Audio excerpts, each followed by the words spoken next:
This is Pragya and welcome to my channel. तो आज के इस वीडियो में हम पढ़ने वाले हैं 1 मई को, जो 1 मई की डेट है, 1 मई को गुजरात की फॉर्मेशन हुई थी और महाराष्ट्र की फॉर्मेशन हुई थी। ये दोनों राज्यों के जो निर्माण है, स्थापना हम कह सकते हैं, वो 1 मई को होता है। तो आज के इस लेक्चर में हम गुजरात के बारे में पढ़ेंगे, नेक्स्ट वाले लेक्चर में महाराष्ट्र के बारे में पढ़ेंगे। क्यों?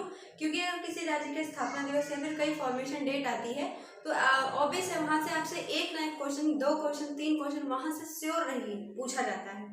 तो ऐसे ही छोटे छोटे टॉपिक से हमें कवर करना होता है, ठीक है। आप इसको बिल्कुल डरने की जरूरत नहीं है कि इतना सारा होता है स्टफ, हम कैसे पढ़ेंगे, क्या ये फलाना ठिकाना, कुछ भी नहीं, ठीक है।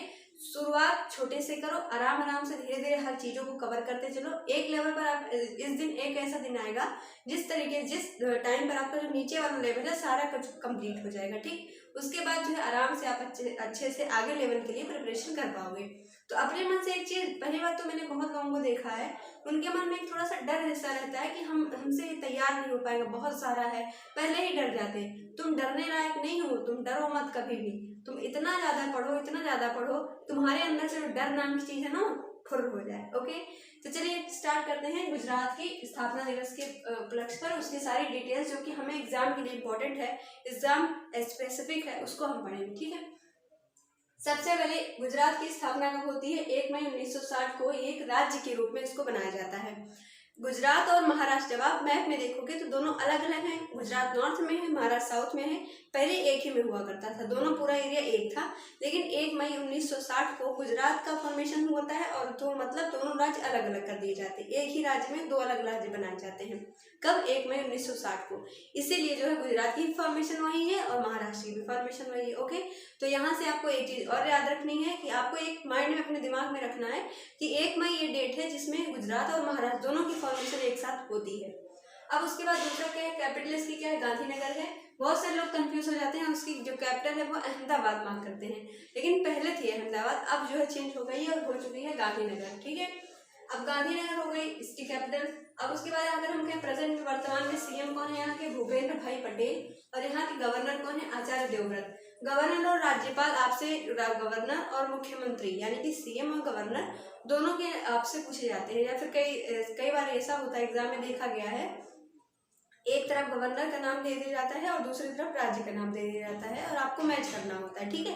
तो याद रखिएगा यहाँ के गवर्नर कौन है? आचार्य देवव्रत।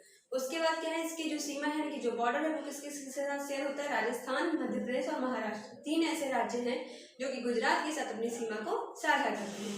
लोकसभा सीट, राज्यसभा सीट, ये भी आपसे पूछी जाती है। जितना यहाँ पे मैंने लिखा है, यहाँ पर अगर आपने इसको पूरा पढ़ लिया ना, 100% रहिए, आपका यहाँ से 2 क्वेश्चन तो पक्का बनेगा, ठीक।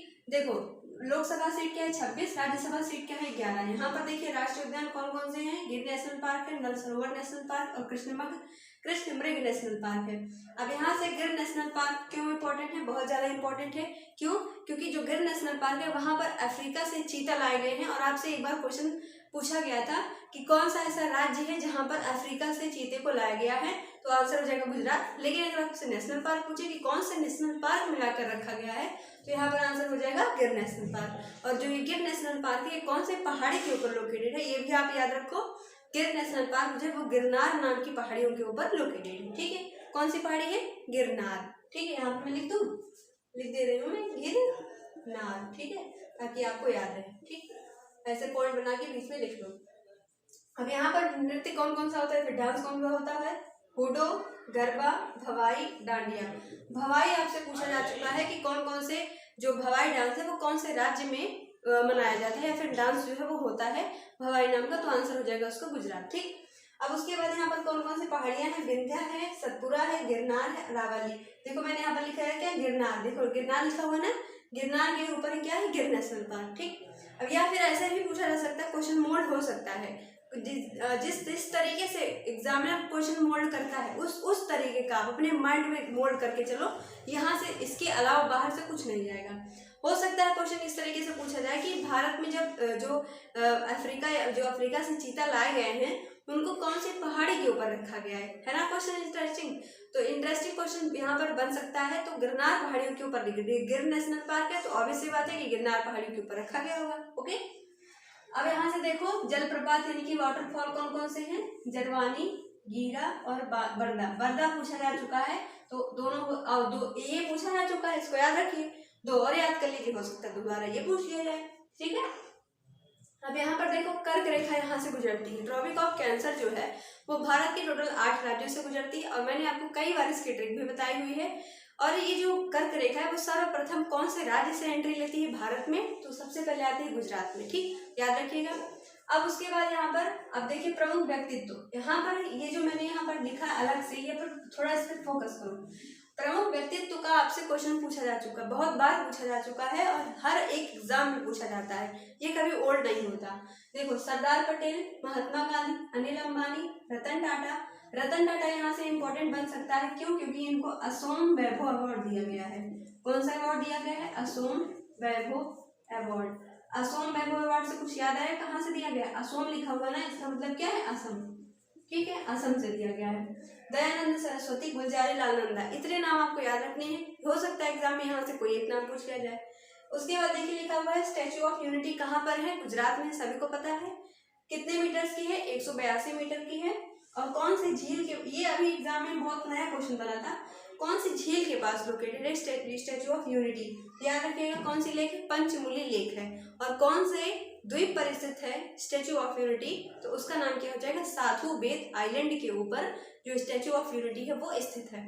अब आपसे मैं एक आपको चीज बताऊंगी, वो आपको सबसे पूछना है। ठीक है, आपके आसपास जो भी लोग हैं उनसे पूछेगा स्टैच्यू ऑफ यूनिटी कौन सी आइलैंड यानी कौन से द्वीप पर लोकेटेड है? सबको पता है गुजरात में तो है, लेकिन कौन से द्वीप पर है पूछेगा, देखेगा किसको उसका आंसर उसको पता है। ठीक, अब देखो यहाँ से, यहाँ तो मैंने सारा बता दिया आपको, कौन से आइलैंड पे है? साधु बेट पे है। इसके किनारे कौन सी लेक है? पंचमुली लेक है। स्टैच्यू ऑफ यूनिटी जो कि 182 मीटर की है। ठीक, तो यहाँ से मैंने आपको एक छोटा सा वीडियो के अंदर पूरे गुजरात की आज फॉर्मेशन 1 तारीख को फॉर्मेशन डेट होती है, वो एक दिन वीडियो लेट है, कोई बात नहीं, थोड़ा सा टाइम मैनेजमेंट थोड़ा सा इधर उधर हो जाता है, लेकिन मैंने आपको बहुत कोशिश करके 2 तारीख को ही प्रोवाइड कराया है वीडियो, फिर अच्छे से देखिएगा। और 3 तारीख को महाराष्ट्र का जो 1 मई को ही होता है ना फॉर्मेशन डे। और हाँ, ये भी याद रखो, 1 मई को कौन सा डे सेलिब्रेट होता है? 1 मई को मनाया जाता है इंटरनेशनल लेबर डे, श्रमिक दिवस मनाया जाता है 1 मई को। ठीक है, तो याद रखिएगा। और अगर हम कहें श्रमिक दिवस या फिर श्रम से अगर हम जोड़ें, किसी चीज को लिंक करें, तो क्या कोई ऑर्गेनाइजेशन है जो श्रम से रिलेटेड है? तो हाँ, ILO यानी कि इंटरनेशनल लेबर ऑर्गेनाइजेशन, जो कि लेबर यूनियन के लिए काम करती है। ठीक है, और कई इंडेक्सेस भी जारी करती है। तो कैसा लगा मेरे साथ पढ़ के कमेंट बॉक्स में जरूर लिखिएगा, और ज़्यादा से ज़्यादा वीडियो को शेयर करिए, चैनल को सब्सक्राइब करिए और लाइक करिए, सब्सक्राइब करिए, बेल आइकन जरूर प्रेस करिए, ताकि जब भी वीडियो अपलोड होती है तो आपको नोटिफिकेशन उसका जरूर मिले। ओके गाइस, चलिए मिलते हैं अगले लेक्चर में, तब तक के लिए थैंक यू।